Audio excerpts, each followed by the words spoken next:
Typical, as soon as the camera's on he won't do it. Oh well.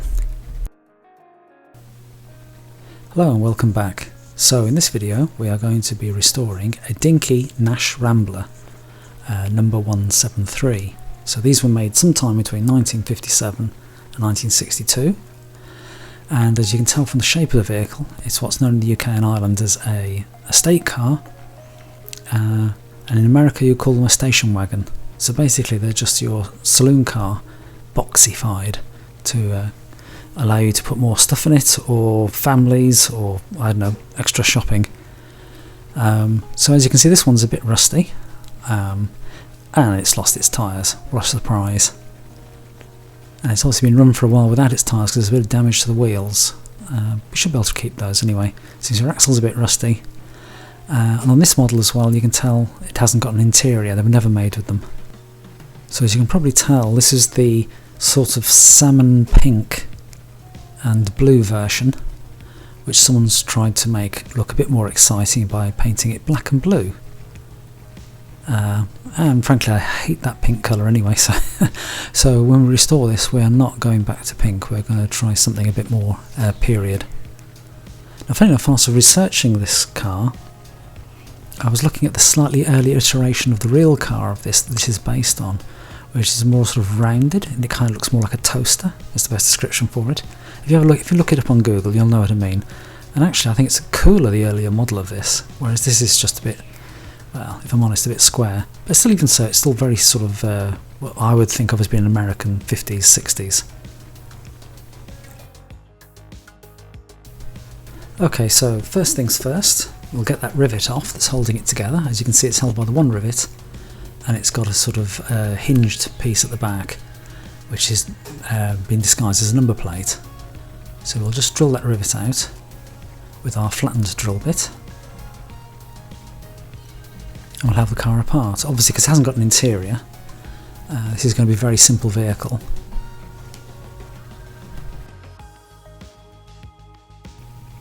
Now, I think whilst I was doing this I was listening to the B-52, so there you go. How old am I? Okay, so B-52's Rome, I think.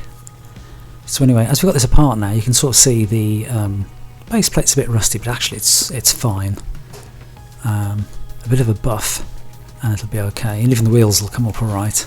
Although they've got some dents in them, if we was to actually shave the dents off, we'd end up with flats in the wheels, so I'm just going to leave the dents on, if you know what I mean. And interestingly on this as well, the post, when it was drilled for the screw, actually was hollow. So there you go. Sometimes it's very easy to drill the posts. So as you can see on this as well, the glazing, I think it says American Rambler. So maybe there was a change in what they were going to call the model in the Dinky range, maybe when they were developing the moulds and stuff, I don't know. And as you can see anyway, it's one rivet holding the transparency in. So we're just going to drill that out with our flattened drill bit, and that's it. It has to be said, there's not much of a rivet on this actually, so it actually popped out quite easily.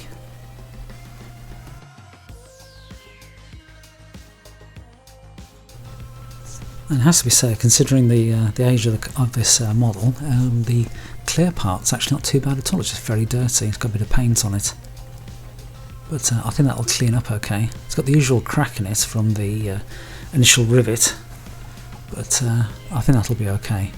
We'll put some glue on that. That should stabilise it. As you can see, it says American Rambler. So you do wonder if they were going to call it something else, but that's what they went with.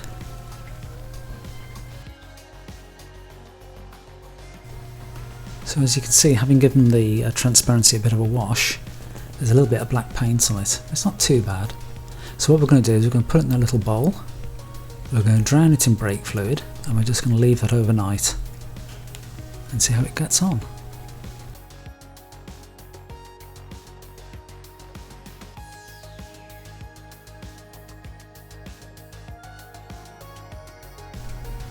Okay, so whilst the brake fluid's doing its thing, we are now going to go outside and chuck the chassis and the shell of the car in the old caustic soda, and we'll get all that paint off, which is pretty disgusting, because even the original salmon pink, or as I prefer to call it, vomit colour is starting to sort of flake off the car on the inside anyway, so let's just see how we get on with that. Now I'm hoping to paint this a sky blue with a white stripe down the side and across the back as well, because I think that was a standard thing with the stripes on these, for the stripe to go around the back of the vehicle as well, which I don't think it always does in all the paint jobs that I think I've seen for this car. And I think there's 4 different variations, but we'll give it a go. As you can see, the caustic sodas, again, this is all hot water, a little bit of caustic soda added. You don't put the caustic soda in first and then add the water, because it could just boil and effectively explode if you're not careful. And we'll just let this fizz away, eating away at that paint and gunge. Okay, so here we are, a day later. We've let the brake fluid have a good old chew at the paint, and you can see it comes off really easily. Right, so we'll just give this a wipe down, and then we'll give it a wash.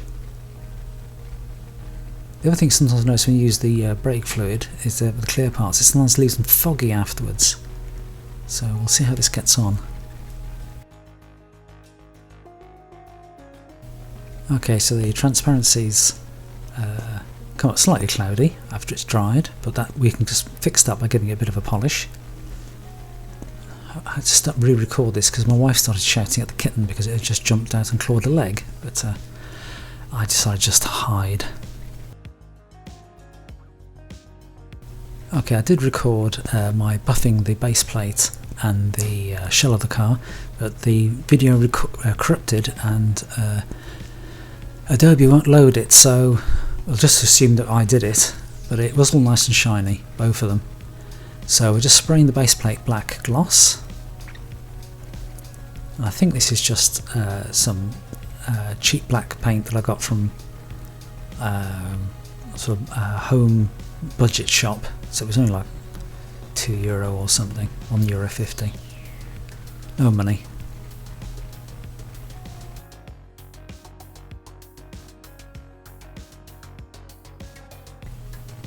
Okay, so here I'm just using some Tamiya primer, grey primer, just I've got a big can of it, I'm just trying to use it up, just to key the car ready for its first coat of blue. Okay, so here we're using some Tamiya TS23 because it's been asked for, which is kind of a sort of 60s kind of blue, sky blue. But to be honest, for what you're paying for these Tamiya colours, I don't honestly see why you can't just use car paint from Halfords or whatever. Just as good. It does the same job. So as you can see, this covers quite nicely, and I'm going to give this 2 coats, I think. That's what I'll do in the end. I think it's quite a 60s colour. Okay, so this is about 3 days later. I've let the paint harden up, and I've masked it up to spray the white stripe down the sides and along the back. Hopefully I'll show that. I think I might have been listening to Ultravox at this point. John Fox period, so like Hiroshima Mon Amour, that sort of thing. There you go, so if you're that age, you remember that sort of thing. So we can see we've used lots of Tamiya tape, and we'll get this to the spray booth. And again, I've got some Tamiya white, and again, other white paints are available. I think are just as good. Well, I've given this a go just to see what it's like, but I think they're overrated. There you go, someone will slag me for saying that, no doubt. And here we go. And I'm going to do 3 coats of this, I think. I'm going to build it up over 3 coats. But I'll just show you doing it the first coat.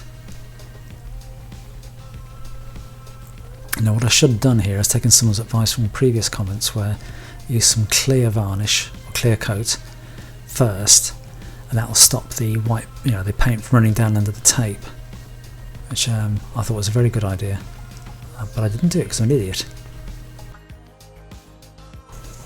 Okay, so I've put 3 coats of white on, and then we'll just kind of peel the tape off and see how it came out.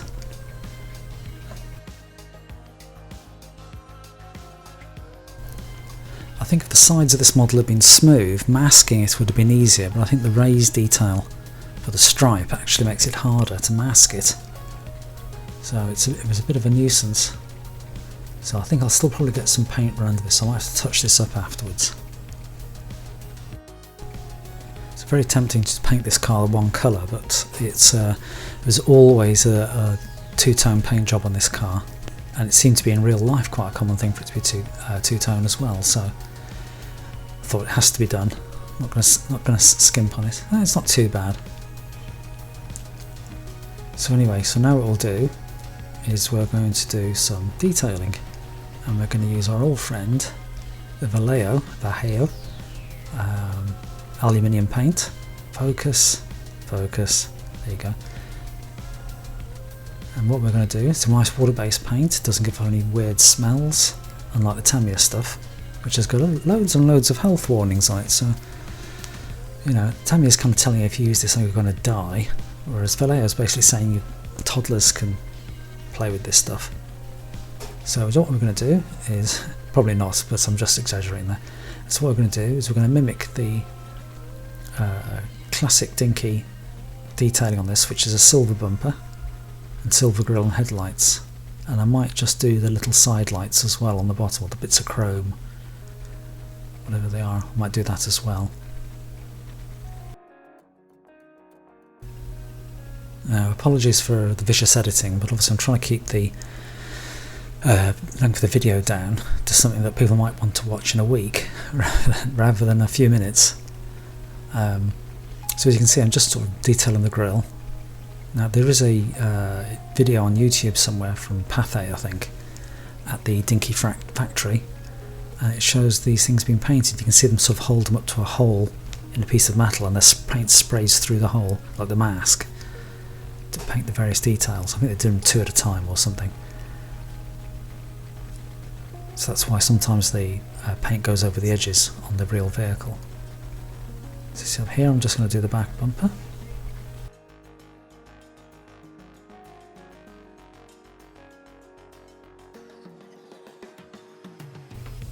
Okay, so here I'm just going to use a bit of Tamiya red, X7, pure red, to do the little brake lights on the back of the vehicle, on the back of the car, just to detail it a little bit more. Actually, if you're from the UK, you might remember during the 70s and 80s Vision On, which was like a kids' arts programme, and they used to have a gallery where people would send in their pictures. Kids will send in their pictures, and as they're being displayed, used to play a piece of music. I'll have to put a link to it in the description, but whenever I'm doing this sort of thing, it keeps going through my head. It's like quite a strange tune, so I think you have to be of a certain age to remember these things. Anyway, maybe I'm just mad. Okay, so we're going to reassemble the car. So we're going to reassemble our base, our body shell, and our glazing. So put the glazing in first. Now this will actually click into place because there's still a bit of the rivet in place there, so it actually will hold it. But what we'll do is we'll put it in, click it in, and then what we're going to do is we're going to put some silicone on top of it, you know, the sort of stuff that you use in your bathroom. I'm using clear. Keeps going off in the tube, so you always get a big lump that comes out as it gets wasted. And we'll just use a little dab of that just to hold it in place. I won't put it all the way underneath the glazing because it'll hold the glazing off slightly. It's quite thick stuff, and when it does set, you will not get the glazing off again. You will end up breaking it. So just a little bit there on top of the post is enough. Just gone mad there, putting them on a little bit extra. I don't know why I was doing that, but it doesn't need it. I think the voice by Ultravox is playing in the background when I was doing this. So there goes, that's my 80s new wave credentials. Okay, so we're going to get the base on. Just going to tidy up that glue because sometimes it tends to hang down little strings if you're not careful. Okay, so I'm going to hook the base plate on via its number plate, which is a little bit fiddly. I'm trying to do it in such a way as not to scratch the paint off. There we go, we'll get there eventually. Or not, as the case may be. Oh dear. There we go. There you go. Now it's in, and all we have to do now is put the screw in, and we're ready to go. I think you know how to put a screw in, so we'll skip that bit, because that's probably going to be a little bit boring.